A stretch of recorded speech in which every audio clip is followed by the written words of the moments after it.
सभी पुरुष वर्ग से। लेकिन अभी हम कुछ देर पहले चर्चा कर रहे थे, मैंने मुनेश जी से भी ये सवाल पूछा, राजनीतिक दल भी आप देखिए अभी भी वो स्थिति नहीं है कि 200 विधानसभा सीटें हैं तो तमाम राजनीतिक दल 100 पुरुष प्रत्याशी और 100 महिला प्रत्याशी उतार दें। नहीं, कुछ रिजर्व सीटें हैं, वहां से मजबूरी है, और उसके अलावा अगर कहीं किसी अलग तरह का समीकरण बैठ रहा हो तो वो महिला कैंडिडेट को बढ़ाएंगे, नहीं तो ज्यादा भरोसा पुरुषों पे दिखाएंगे। आपको लगता है आने वाले समय में ये जंग कितनी चलेगी जब बराबर का हक बराबर मिल जाए?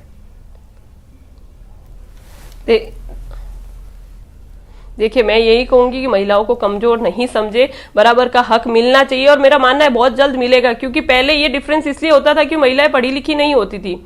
आज आप देखेंगे हर क्षेत्र में महिलाएं हैं। आप किसी भी चीज को देख लीजिए, उसमें महिलाएं लीड करती हैं, महिलाएं उसको ऑपरेट करती है, सब कुछ करती है। तो मेरा मानना यही है, आने वाले दिनों में ये समानता जरूर आएगी देश में, और ऐसा मेरा विश्वास भी है। मुनेश जी, मैं चाहता हूं कि जैसा कि मैंने पहले कहा कि मान लीजिए अगर कोई, हालांकि बहुत कम ऐसा होता है आजकल कि बचपन में आप किसी से पूछें कि बच्चे आप बड़े होके क्या बनेंगी या बनेंगे, तो वो पॉलिटिक्स बोल दें। बहुत कम ऐसा होता है। एक तो वो चीज़ भी बदलने की ज़रूरत है। दूसरा, अगर कोई बच्ची या कोई टीनेज गर्ल ये कार्यक्रम देख रही है और वो राजनीति में आना चाहती है, या वो समाज में अपना एक इंडिपेंडेंट मुकाम हासिल करना चाहती है, तो उनके लिए आप कोई मैसेज देना चाहें मुनेश जी? बिल्कुल बिल्कुल, मैं उनको यही मैसेज देना चाहूँगी कि हमारी जो इंदिरा गांधी जी थी, उनका एक अपने आप में एग्जाम्पल है। वो बिना आरक्षण के लीडर बनी, और उन्होंने जिस तरीके से देश को चलाया, उनके बराबर कोई भी पुरुष टक्कर में नहीं ले सकता, जिन्हें उन्हें आयरन लेडी कहा गया था।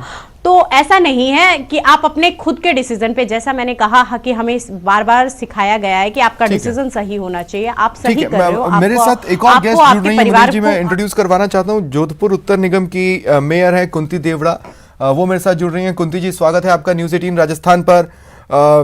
समय मेरे पास बहुत कम बचा है, लेकिन कुंती जी, मैं ज़रूर चाहूँगा आप अपने विचार और अपना कोई सजेशन लोगों को देना चाहती हैं तो वो ज़रूर शेयर करें। नमस्कार, मैं कुंती परिहार, जोधपुर नगर निगम नॉर्थ से मैं महापौर। मैं यही संदेश देना चाहती हूँ कि महिलाएं किसी से कम नहीं हैं। अपने लक्ष्य को प्राप्त करने के लिए उन्हें अपनी जी तोड़ मेहनत करनी चाहिए, और आगे बढ़ने से उन्हें फिर कोई नहीं रोक पाएगा।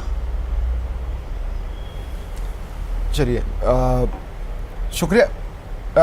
मैं कुंती जी, एक सवाल जो मैं आपसे पूछना चाहता हूँ जी, कैसा रहा संघर्ष आपका पर्सनल लाइफ में, राजनीति में?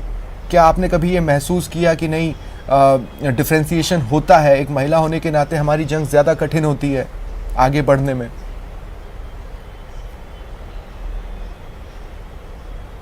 नहीं, मेरे साथ हालांकि चैलेंजिंग था, लेकिन बचपन से ही, क्योंकि मेरे पिताजी राजनीति में रहे, घर में ऐसे ही माहौल में पली बढ़ी और ऐसा ही माहौल देखा, और पिताजी ने मेरे को हमेशा सपोर्ट किया, और उन्हीं के आशीर्वाद से, हालांकि उनको गुजरे हुए 9 साल हो गए हैं, लेकिन राजनीति में मुझे 5 साल हुए हैं आए हुए, और उन्हीं के संस्कार जो दिए हुए हैं, उन्हीं के आशीर्वाद से मैं आज इस मुकाम पर पहुंची हूँ।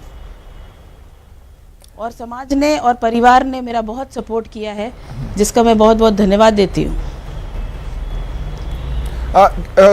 कुंती जी, लोगों के बीच में जाना और इस बात को एक्सेप्ट करवा पाना कि हाँ मैं महिला हूं और मेयर हूं, आपको ऑर्डर्स लेने पड़ेंगे, आपको ये बात माननी पड़ेगी, मुश्किल होता है क्या? बिल्कुल, बहुत चुनौतीपूर्ण होता है, लेकिन मैं आपको बताना चाहती हूँ कि एक सृष्टि के निर्माण में महिला का एक महत्वपूर्ण योगदान होता है। और उसी तरीके से जोधपुर के निर्माण में जो नगर निगम की हमें जिम्मेदारी मिली है, जो जोधपुर के विकास में एक अहम भूमिका निभाता है, वो जिम्मेदारी एक महिला के कंधों पर आना बहुत एक चुनौतीपूर्ण है। लेकिन महिला में वो शक्ति है जो घर और परिवार के साथ साथ समाज और देश प्रदेश को भी बहुत अच्छे से संभाल सकती है। भगवान ने, ईश्वर ने उन्हें वो अजीब सी एक शक्ति प्रदान करी है जो पुरुषों के मुकाबले बहुत कहीं अधिक है। इसलिए मैं मानती हूँ कि चुनौतीपूर्ण होते होते भी वो बहुत ही अच्छे तरीके से अपना मुकाम हासिल करेगी और एक देश को, प्रदेश को और जो जिम्मेदारी उसे मिली है वो उसे बखूबी निभाएगी।